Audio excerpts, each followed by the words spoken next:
Nabi tadi dalam hadisnya, kata Allah Subhanahu wa taala, barang siapa yang memusuhi waliku, aku umumkan perang kepadanya.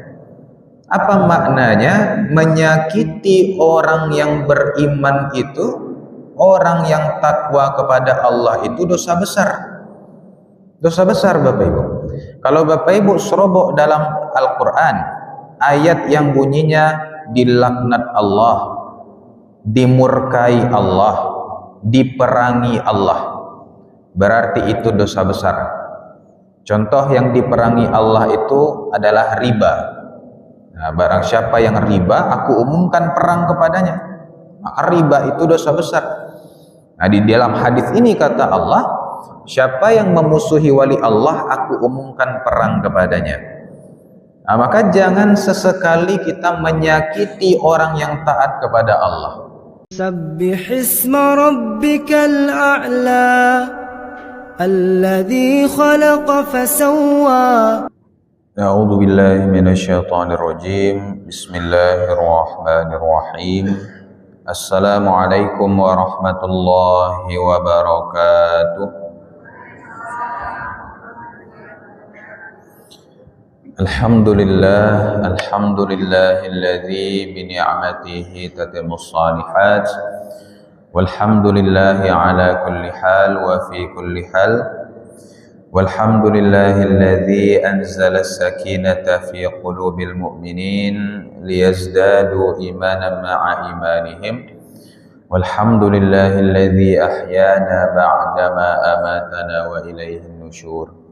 Wa ashhadu an la ilaha illallah wahdahu la syarika lah, wa ashhadu anna sayyidana Muhammadan abduhu wa rasuluh alladzi la nabiyya wa rasula ba'dah, wa sallallahu alaihi wa ala alihi wa ashabihi wa baraka wa sallam. Amma ba'd, faqala Allah ta'ala, na'udzu billahi minasy syaithanir rajim. Ala inna awliya Allahi la khawfun alaihim wa la hum yahzanun alladzina amanu wa kanu yattaqun lahumul bushra fil hayatid dunya wa fil akhirah la tabdila li kalimatillah dzalika huwal fawzul azim. Shadaqallahul azim. Bapak Ibu hadirin sedang jamaah subuh Masjid Jami' Hasanuddin, Sabbihisma Rabbikal A'la yang dimuliakan Allah. Segala puji hanya bagi Allah yang kita senantiasa bersyukur kepadanya. Pada subuh ini kembali Allah mengumpulkan kita di tempat yang mulia, dalam majelis yang paling mulia, bersama orang-orang yang mulia. Mudah-mudahan kita termasuk orang-orang yang dimuliakan Allah, serta disiapkan tempat yang paling mulia, yaitu surga Allah yang mulia. Dan salawat dan salam kepada baginda Rasulullah Nabi kita Muhammad sallallahu alaihi wasallam. Bapak Ibu hadirin yang dimuliakan, lagi sehat-sehat sadunya Bapak Ibu. Alhamdulillah. Yang terhormat Ketua Pengurus Masjid Jami' Hasanuddin beserta jajarannya, yang terhormat para tokoh masyarakat Tungku Tigo Sajarangan, Linik Mama, Alim Ulama, Cadia Pandai, Kapai Tampe Batanyo, Kapulang Tampe Kaba Barito. Yang terhormat ustadz-ustadz kita yang selalu standby mendampingi dan mengimami salat-salat kita. Umumnya seluruh jamaah, tidak disebut nama dan gelar, insya Allah kita semua dimuliakan Allah. Bapak Ibu yang dimuliakan, kita lanjutkan bahasan kita dalam kitab Al-Arba'in An-Nawawiyah, yang kita sudah memasuki hadis yang ke-38. Hadis ini bercerita tentang wali Allah. Sebelumnya kita bacakan ayat yang berkenaan dengan hadis ini, yaitu Quran surah Yunus ayat 62-63. Allah Subhanahu wa taala berfirman, A'udzubillahi minasyaitonir rajim. Ala inna awliya Allahi la khaufun 'alaihim wa la hum yahzanun. Ingatlah wali-wali Allah itu tidak ada rasa takut pada mereka dan mereka tidak bersedih hati. Alladzina amanu wa kanu yattaqun, yaitu orang-orang yang beriman dan senantiasa bertakwa. Lahumul busyra fil hayatid dunya wa fil akhirah, bagi mereka berita gembira dalam kehidupan di dunia dan di akhirat. La tabdila li kalimatillah, dzalika wal fawzul azim. Tidak ada perubahan bagi janji-janji Allah, demikian itulah kemenangan yang agung. Adapun hadisnya, an Abi Hurairah radhiyallahu anhu qala, dari sahabat Abu Hurairah radhiyallahu anhu, ia berkata, qala Rasulullah sallallahu alaihi wasallam, Nabi kita sallallahu alaihi wasallam bersabda, innallaha ta'ala qala, sesungguhnya Allah subhanahu wa ta'ala berfirman. Jadi ini hadis qudsi. Man 'ada li waliyan faqad adzantuhu bil harbi, barang siapa yang menyakiti waliku, aku umumkan perang kepadanya. Wa ma taqarraba ilayya 'abdi bi syai'in ahabba ilayya mimma aftaratu alaihi. Tidaklah hambaku mendekat kepadaku dengan sesuatu yang paling aku cintai selain apa yang aku wajibkan baginya. Wa ma yazalu 'abdi yataqarrabu ilayya bin nawafil hatta ahibbah. Hambaku senantiasa mendekatkan diri kepadaku dengan amalan sunnah sampai aku mencintainya. Fa idza ahbabtuhu kuntu sam'ahu alladhi yasma'u bihi. Apabila aku telah mencintainya, aku akan menjadi pendengarannya yang ia gunakan untuk mendengar. Wa basarahu alladhi yubsiru bih. Penglihatannya yang ia gunakan untuk melihat. Wa yadahu allati yabtishu biha. Tangan yang ia gunakan untuk berbuat. Wa rijlahu allati yamshi biha, dan kaki yang ia gunakan untuk berjalan. Wala in sa'alani la u'tiyannahu, jika dia meminta pasti aku beri. Wala in ista'adzani la u'idhannah, dan jika dia meminta perlindungan pasti aku lindungi. Hadis riwayat Imam Al-Bukhari. Bapak Ibu yang dimuliakan, maka inilah bunyi hadis yang ke-38 dalam kitab Al-Arba'in An-Nawawiyah ini. Hadis yang cukup panjang. Sekarang kita akan coba jelaskan Bapak Ibu. Yang pertama, apa yang dimaksud dengan wali Allah. Cuk kita mandanga tentang wali Allah. Nah, adapun Al-Quran sendiri mengatakan bahwasanya wali Allah itu alladzina amanu wa kanu yattaqun, orang-orang yang beriman dan senantiasa bertakwa. Nah, ini kata kuncinya. Dia beriman kepada Allah dengan keimanan yang teguh dan senantiasa bertakwa, menjaga dirinya dari larangan-larangan Allah, takut kepada Allah dimanapun berada, mau sendiri, mau ramai-ramai, mau berdagang, mau bekerja, apapun itu selalu dalam ketakwaan, selalu dalam perasaan takut kepada Allah.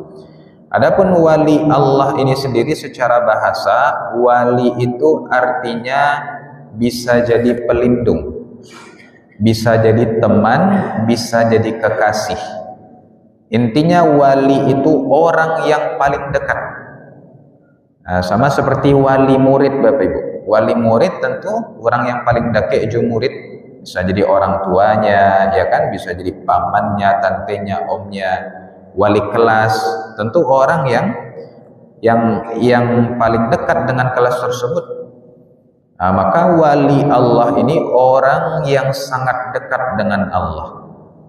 Nah, dan kedekatan itu ditandai dengan imannya yang sangat teguh dan takwanya kepada Allah yang luar biasa. Nah, jadi inilah yang dimaksud wali Allah itu. Bapak Ibu yang dimuliakan, Ada beberapa pelajaran yang kita ambil dari hadis ini. Yang pertama, memusuhi wali Allah itu sama dengan memerangi Allah. Nah, kata Nabi tadi dalam hadisnya, kata Allah Subhanahu wa taala, barang siapa yang memusuhi waliku, aku umumkan perang kepadanya. Apa maknanya? Menyakiti orang yang beriman itu, orang yang takwa kepada Allah itu dosa besar. Dosa besar Bapak Ibu. Kalau Bapak Ibu serobok dalam Al-Quran, ayat yang bunyinya dilaknat Allah, dimurkai Allah, diperangi Allah, berarti itu dosa besar. Contoh yang diperangi Allah itu adalah riba. Nah, barang siapa yang riba, aku umumkan perang kepadanya. Maka riba itu dosa besar. Nah, di dalam hadis ini kata Allah, siapa yang memusuhi wali Allah, aku umumkan perang kepadanya. Nah, maka jangan sesekali kita menyakiti orang yang taat kepada Allah. Orang-orang yang biasa sholat ke masjid, orang-orang yang bagus mulia akhlaknya, jangan coba-coba sakiti mereka. Apalagi para ulama kita Bapak Ibu.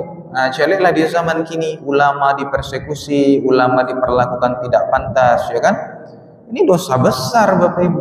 Siapa yang menyakiti wali Allah, dia sedang mengumumkan perang kepada Allah. Kalau kita parang jo Allah, lebih bisa kita menang kira-kira Bapak Ibu. Tidak akan bisa kan? Karena wali Allah itu adalah golongannya Allah, kekasihnya Allah. Jangan coba-coba macam-macam kata Allah. Ya, maka menghina orang yang rajin beribadah. Nah, jangan sampai menzolimi ustadz-ustadz, ulama-ulama yang berdakwah. Jangan sampai. Ini bukan dosa biasa Bapak Ibu, ini sangat berbahaya. Nah, kini ulah ringan saja di media sosial mencerca ulama gitu ah. Nyusabui lo, buya aku janggutnya panjang mau dikambiang gitu kan. Hati-hati Bapak Ibu, dosa besar. Nah, macam-macam hinaan-hinaan, menghina ulama itu dosa besar. Daging ulama itu beracun. Jangankan menyakiti mereka, menghina mereka saja itu sudah besar sekali dosanya. Pelajaran yang kedua, kata Allah dalam hadis tadi, tidaklah hambaku mendekat kepadaku dengan sesuatu yang lebih aku cintai daripada yang aku wajibkan. Apa pelajarannya? Amalan yang wajib itu adalah yang paling dicintai Allah. Nah, maka apapun yang sifatnya wajib Bapak Ibu, itu pasti mendahului yang sunnah. Yang fardu lebih utama daripada yang sunnah. Pernah ada seorang sahabat tidak tiba sholat subuh ke masjid. Heran Khalifah Umar. Pergi dia ke rumah sahabat itu, ditanyanya. Ketemu dengan orang tuanya. Ibu, kok anak ibu tidak pergi ke masjid sholat subuh? Biasanya ke masjid. Apa kata ibu itu? Mohon maaf wahai Khalifah, tadi malam dia sholat tahajud semalam suntuk. Jadi kini tak kaloknya. Tadi malamnya sholat tahajud sampai panik, ya kan? Subuh apa tak kaloknya? Lewat sholat jamaah subuhnya. Kecik Khalifah Umar, aku lebih mencintai sholat subuh berjamaah ke masjid daripada sholat tahajud sepanjang malam. Barana hebat sholat tahajud Bapak Ibu tidak akan mengalahkan sholat fardu, tidak akan mengalahkan sholat subuh. Nah, maka jangan sampai yang fardu tertunda, apalagi tertinggal gara-gara yang sunnah. Ya kan? Sering kita seperti itu, gara-gara yang sunnah, yang fardu ditinggalkan. Nah, termasuk mohon maaf Bapak Ibu, mohon maaf bana. Bagi Bapak Ibu ambo yang punya utang puasa, maka puasa yang paling harus ditunaikan itu hutang puasa tadi dulu, karena hutang puasa itu wajib. Jangan yang sunnahnya dulu di kerajuan. Kalau hutang puasa masih banyak, puasa 6 dulu di kerajuan dulu. Puasa 6 sunnah Bapak Ibu, hutang puasa wajib. Kita punya hutang ke orang misalnya, ya kan? Tapi kita bisa beli barang, beli oto baru, beli Honda baru, beli rumah baru. Hutang ke orang lebih baik dah. Hutang ke orang wajib untuk dibayar. Nah, maka yang fardu ini melampaui yang sunnah, yang sunnah tidak akan pernah mengalahkan yang fardu. Maka sholat 5 waktu lebih utama daripada sholat sunnah. Puasa Ramadan juga lebih utama daripada puasa sunnah. Bapak Ibu yang dimuliakan. Kemudian pelajaran yang ketiga, apa kata Allah? Hambaku terus mendekat dengan amalan sunnah sampai aku mencintainya. Apa pelajarannya? Amalan sunnah ini adalah yang mengantarkan kepada cinta Allah. Nah, ini luar biasanya hadis ini.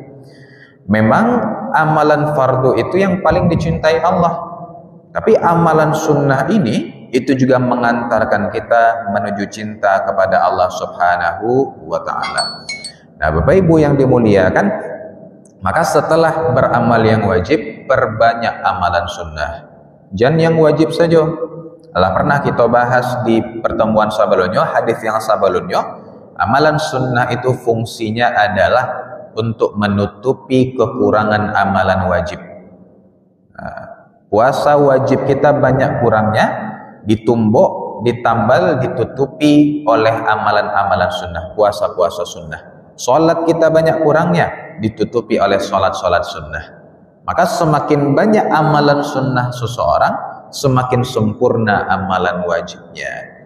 Maka jangan kita sepelekan amalan sunnah. Orang yang rajin mengamalkan sunnah ini, merekalah orang-orang yang dicintai oleh Allah Subhanahu wa ta'ala. Bapak Ibu, sudah 15 menit terakhir. Yang keempat, jika Allah mencintainya, Allah akan jaga dan kabulkan doanya. Apa kata Allah? Kalau aku mencintainya, aku akan jadi pendengarannya, aku akan jadi penglihatannya, aku akan jadi tangannya, aku akan jadi kakinya. Ya, maksudnya apa? Allah akan jaga seseorang dari maksiat. Tidak Allah biarkan dia melakukan perbuatan-perbuatan kotor. Allah jadi matanya, telinganya, mulutnya, tangannya, dan kaki. Nah, dan doanya menjadi mustajab Bapak Ibu karena dilindungi Allah. Lisannya terjaga dari ghibah, matanya terjaga dari melihat yang haram, langkahnya ke tempat-tempat yang baik terus, dan doanya selalu dikabulkan Allah. Bapak Ibu, inilah yang disebut sebagai wali Allah itu, dan semoga kita semua termasuk daripada wali-wali Allah. Bukan kita yang mengaku-ngaku, tapi Allah yang mengakui kita sebagai walinya. Aku qauli hadza wa astaghfirullah li wa lakum wa sallallahu ala sayyidina Muhammadin wa ala alihi wa sahbihi ajma'in walhamdulillahirabbil alamin.